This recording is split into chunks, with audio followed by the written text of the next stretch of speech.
If I stripped away your physique, your business, your PBs, your income, who are you?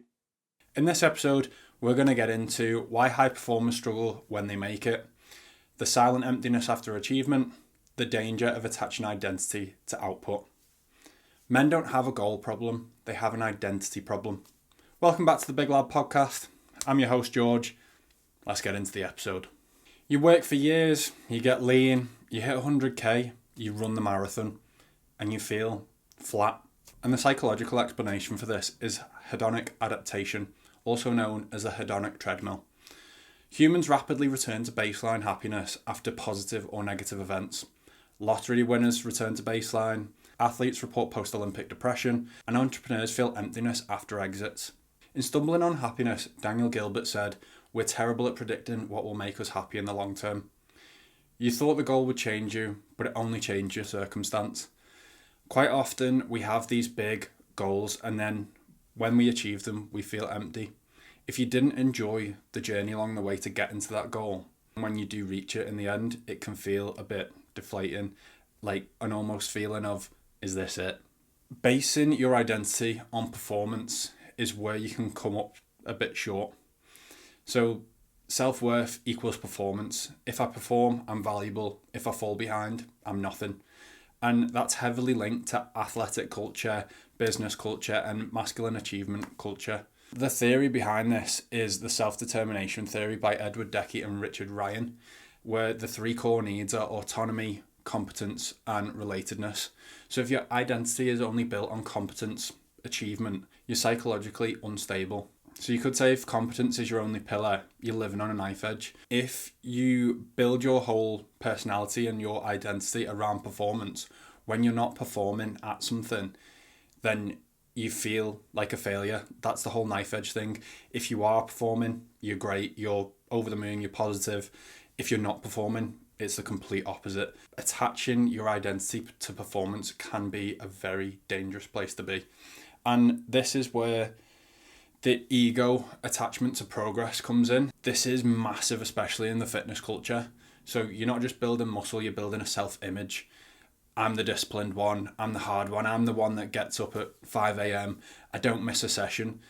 If you build up your identity based on those things, when you do miss a session, you then see yourself as a failure, because being successful is going and getting your sessions done. It's being disciplined. But as soon as that stops, you're the complete opposite. You feel like a failure, and the behavior becomes who you are. So missing a workout isn't a schedule issue, it's an identity threat. And the psychology behind this is the identity-based habits in James Clear's Atomic Habits. So he argues every action you take is a vote for the type of person you wish to become. But you could also flip that, saying if you stop the action, does the person disappear? And that's the trap. The danger of only being the disciplined one is that high performers often struggle to relax. They feel guilty when resting, can't enjoy success, and judge others subconsciously. I've been there myself. I'm not saying I'm crazy successful, but I have in the past found it very difficult to enjoy my successes. I've tried to get better at it over the last couple of years. I've been really conscious on when I have done something good to try and reward myself in some sort of way. Life's very short. If we don't celebrate our successes, then what's the point in doing them in the first place? Success is a personal metric as well. Just because it's not successful to someone else doesn't mean it can't feel like success to you. And the issue with those things is that your worth is tied to output, structure, suffering, and progress. If you're the disciplined one, who are you when you're injured, burnt out, on holiday, or in relationship conflict? If I took your goals away tomorrow, would you still respect yourself? That's a question that you've got to ask yourself. It's not all about go, go, go. And this is actually a question that I asked Chris Williamson, and he answered it on his 4.1 million subscriber Q&A on his podcast. I asked him, what do you think is wrong with the hustle culture, especially coming from the podcast space? And it is just this constant sort of just do more and you'll get there. And I don't think that's the right message, because it's probably falling a little bit wrong. Yes, sometimes you should do things tired. Yes, sometimes you should push through. But if you're constantly doing that, it is only going to lead to burnout. If in the gym, it's only going to lead to injury or mega fatigue and then burnout. So you've really got to just ask yourself, if you did take your goals away and these aspirations, who'd you become? Especially with men as well, there's the masculine achievement identity. So men especially are conditioned for utility, status, provision, performance. All you have to do is look at social media, fitness culture, entrepreneur culture and grind culture. This only uplifts those four things. And it's becoming, I hate the word, but it's becoming a bit toxic. It's pushing people in the wrong direction. It's the right reasons with the wrong direction, I would say. Yes, people should be doing more because it is pretty easy to be average these days, and I don't actually think it's too hard to be successful because of the lack of work that people are willing to put in these days. But when you push that to the extreme, it's not a very good place to be, because yeah, you may have all of these achievements, but if you're not enjoying it and you're not happy, then what's all the work for? You end up becoming this insecure overachiever. And this ties into Man's Search for Meaning by Viktor Frankl. Frankl argued that humans need meaning, not just achievement, so having a purpose. You could say that achievement without meaning feels empty, and meaning without achievement feels grounded, and that's powerful. You've got to have a purpose, a why. Why are you doing this? Are you doing it just for the sake of status and achievement? Then when no one's clapping, you're not going to be getting that sort of dopamine kick and that feel-good feeling, because if no one's there to clap you, the way you're wired and the reasons that you're doing the things you're doing basically become nothing.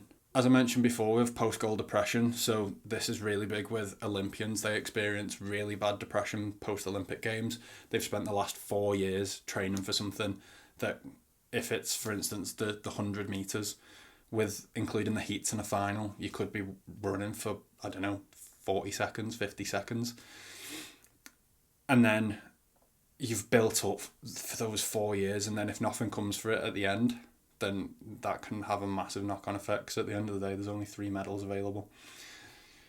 Founders also, after selling companies, they've worked years and years to build this company up to then get to a point where they sell it, and then their purpose goes, because the actual thing that they were enjoying about what they were doing was building the company up. It wasn't to get a big payout at the end of it.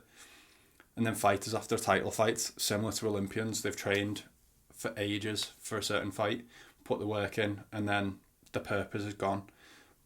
What next? And the reason for this is because the structure disappears.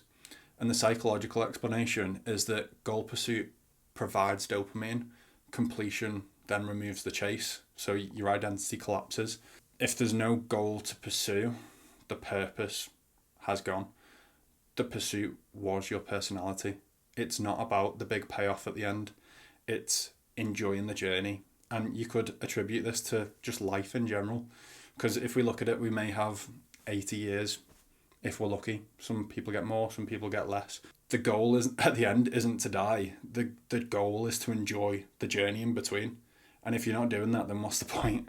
It's all about building identity beyond your achievement. So separate your values from outcomes. So you may have a goal to run a sub 4 hour marathon.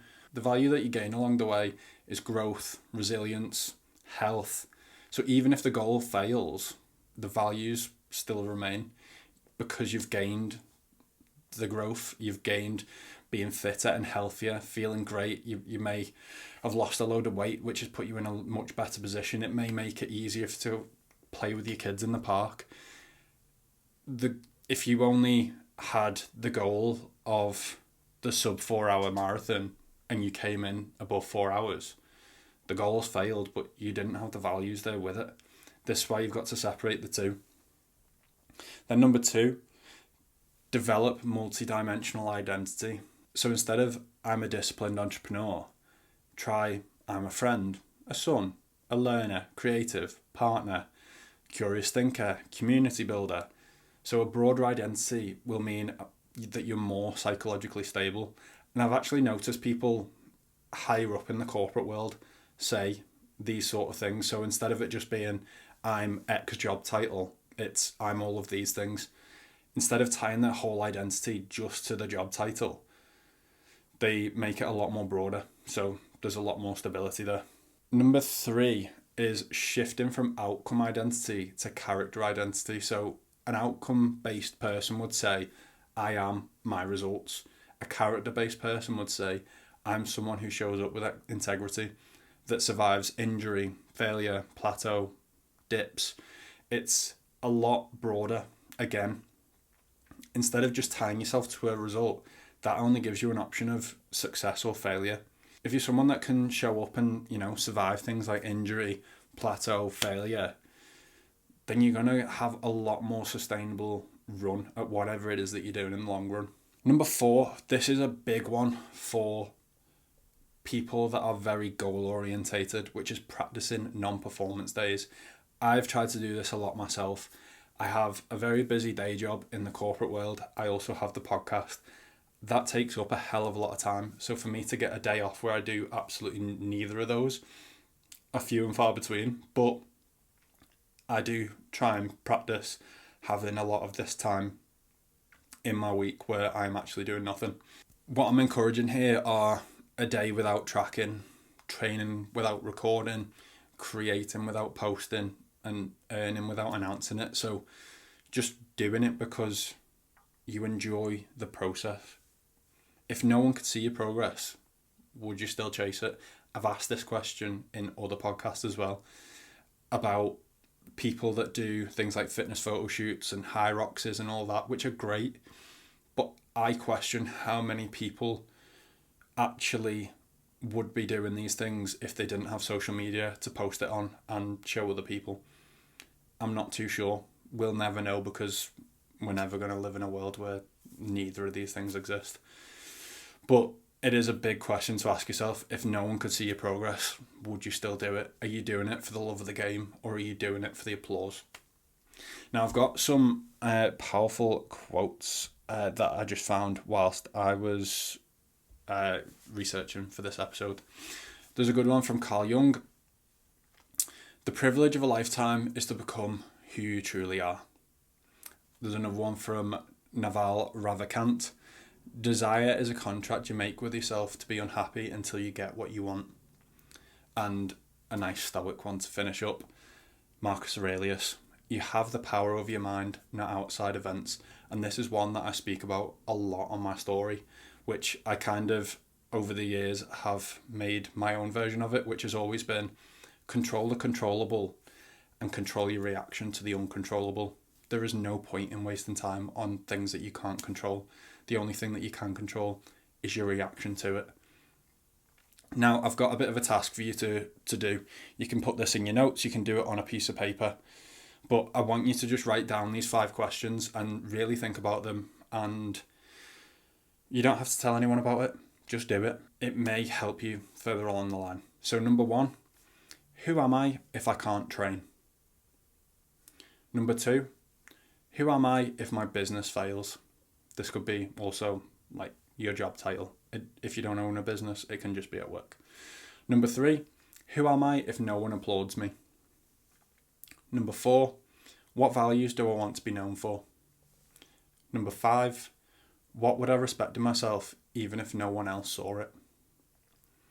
If you stripped away the physique, the money, the medals, the business, the structure, and you were just a man sitting in a room, would you feel enough?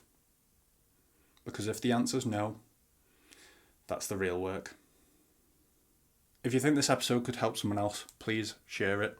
If you've enjoyed this episode, drop a like. If you're new, subscribe, and I'll see you in the next one.